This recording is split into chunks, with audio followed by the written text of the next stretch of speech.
سورۃ نساء آیت نمبر 84۔ فقاتل فی سبیل اللہ، بس اللہ کی راہ میں جہاد کرو، جنگ کرو۔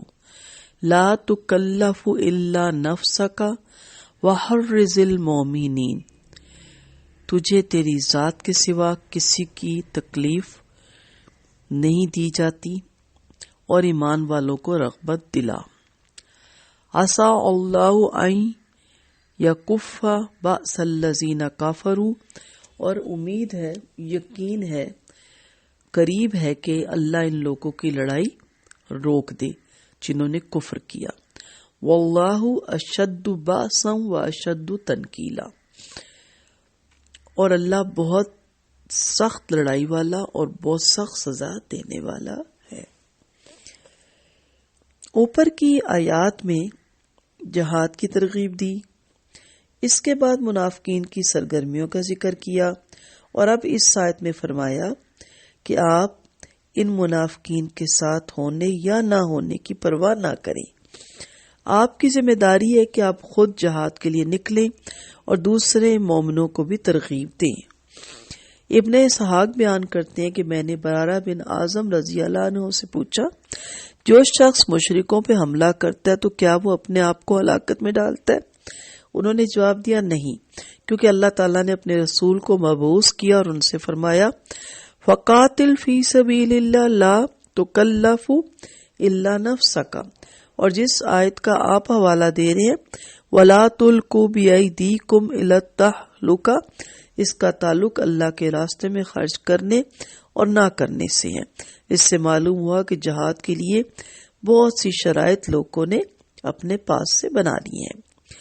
عسیٰ اللہ ان یکف بأس الذین کفروا، اللہ تعالیٰ کے لیے لفظ یقین کے معنی میں عسیٰ آتا ہے، بس آیت میں وعدہ کیا جا رہا ہے کہ عن قریب کفار کا زور ٹوٹ جائے گا اور مسلمانوں کو غلبہ نصیب ہوگا۔ یعنی اگر آپ ہر وقت اللہ کی راہ میں لڑنے کو تیار رہیں گے اور مسلمانوں کو بھی ترغیب دیتے رہیں گے تو مسلمان یقیناً آپ کے ساتھ مل کر جہاد پر کمر بستہ ہو جائیں گے، جس کا اثر یہ ہوگا کہ دشمن آپ کی حرکات اور سکنات دیکھ کر خود ہی لڑائی کے ارادے سے رک جائے گا، اور اگر ایسا نہ ہوا اور انہیں حملے کی ٹھان لی تو اللہ ان سے نپٹنے پر قادر ہے اور انہیں خوب سزا دے سکتا ہے، جیسا کہ جنگ خندق میں فی الواقعہ ہوا تھا۔ بہرحال آپ کو جہاد کے لیے ہر وقت کمر بستہ رہنا چاہیے۔ یہاں ربط مضمون کے لحاظ سے بھی جہاد کی ترغیب دی جا رہی ہے، جیسا کہ آگے آپ دیکھیں گے سفارش کے بارے میں بھی آئے گا کہ جو شخص مسلمانوں کو جہاد کی ترغیب دے گا اس کے جہاد کا حصہ اس کا بھی حصہ ہوگا، اور منافق حوصلہ شکنی کرتے ہیں تو اس صورت میں ان کا بھی حصہ ہوگا، تاہم اس کا حکم عام ہے جیسا کہ درجہ ذیل حدیث سے ظاہر ہوتا ہے۔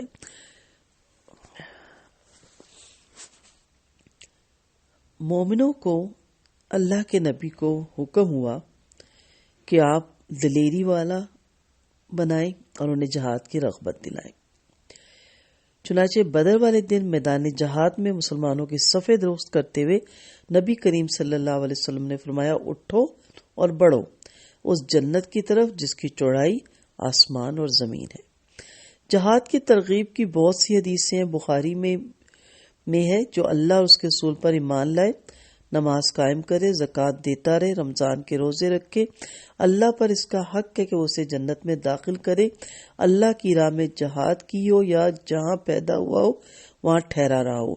لوگوں نے کہا کہ حضور کیا لوگوں کو اس کی خوشخبری ہم نہ دیں؟ آپ نے فرمایا، سنو، جنت میں 100 درجے، جن میں سے ایک درجے میں اس قدر بلندی جتنی زمین اور آسمان میں، اور یہ درجے اللہ نے ان کے لیے تیار کیے جو اس کی راہ میں جہاد کرتے ہیں۔ بس جب تم اللہ سے جنت مانگو تو جنت الفردوس طلب کرو، بہترین جنت ہے اور سب سے اعلیٰ ہے، اس کے اوپر رحمان کا عرش ہے اور اسی سے جنت کی سب نہریں جاری ہوتی ہیں۔ اللہ تعالی ہم سب کو جنت الفردوس کا وارث بنائے، آمین۔ مسلم کی حدیث میں کہ جو شخص اللہ کے رب ہونے پر، اسلام کے دین ہونے پر، محمد صلی اللہ علیہ وسلم کے رسول اور نبی ہونے پر راضی ہو جائے، اس کے لیے جنت واجب ہے۔ حضرت ابو سعید اسے سن کر خوش ہو کر کہنے لگے، حضور دوبارہ ارشاد فرمائی۔ آپ نے دوبارہ اسی کو بیان فرمایا کر کہا، ایک اور عمل ہے جس کے باعث اللہ تعالیٰ اپنے بندے کے 100 درجے بلند کرتا ہے۔ ایک درجے سے دوسرے درجے تک اتنی بلندی ہے جتنی زمین اور آسمان میں ہے۔ پوچھا وہ عمل کیا ہے؟ فرمایا اللہ کی راہ میں جہاد۔ تو ارشاد ہے جب آپ جہاد کے لیے تیار ہو جائیں گے تو مسلمان آپ کی تعلیم سے جہاد پر آمادہ ہو جائیں گے، تو پھر اللہ کی مدد شامل حال ہوگی۔ اللہ تعالیٰ کفر کی کمر توڑ دیں گے، کفار کی ہمت پست کر دیں گے، ان کے حوصلے ٹوٹ جائیں گے، پھر کیا مجال کہ وہ تمہارے مقابلے میں آئیں۔ اللہ تعالیٰ سے زیادہ جنگی قوت رکھنے والا اور اس سے سخت سزا دینے والا کوئی نہیں۔ وہ قادر ہے کہ دنیا میں بھی انہیں مغلوب کرے اور یہیں انہیں عذاب بھی دے، اس طرح آخرت میں بھی اسی کو قدرت حاصل ہے۔ اگر اللہ چاہے تو ان سے از خود بدلہ لے لے، لیکن وہ ان کو اور تمہیں آزما رہا ہے۔ یہ آیت بھی قرآن میں آئی ہے۔ تو جو شخص کسی امر میں خیر میں کوشش کرے تو اسے بھی بھلائی کا ثواب ملے گا۔ وآخر دعوانا ان الحمد للہ رب العالمین۔